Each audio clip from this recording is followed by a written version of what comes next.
Hi everyone, it's Mandy and it's mid-March and I'm going to give you an update on our hot stuff project. I'm sitting in my office today because the wind is so wild and it's pouring with rain and I didn't want to get wet.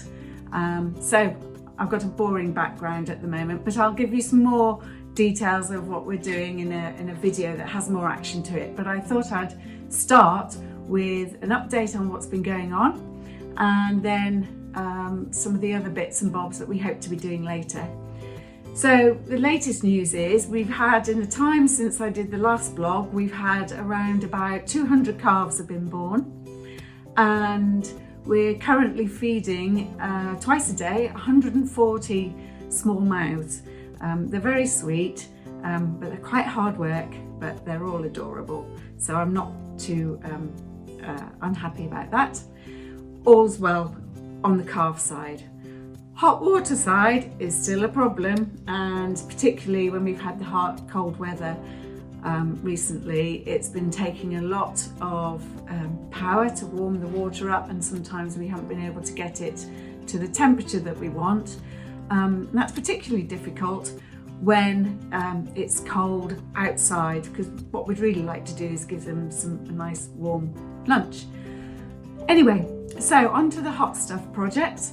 I decided to make a checklist so that we could see where we were with our progress, and here it is.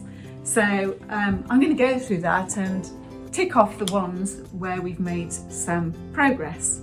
So the first thing we needed to do was to dig a trench and put some pipes in, and we've actually done that. So I'm going to tick it.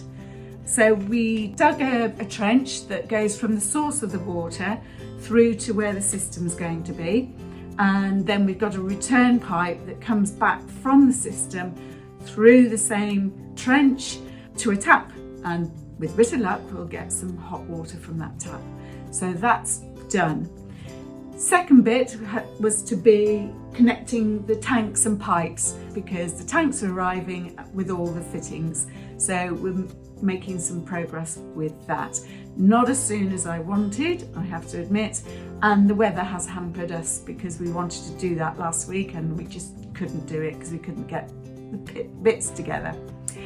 Anyway, so I'm going to put a half tick there for now, and hopefully I'll be able to complete that next time that I catch up with everyone.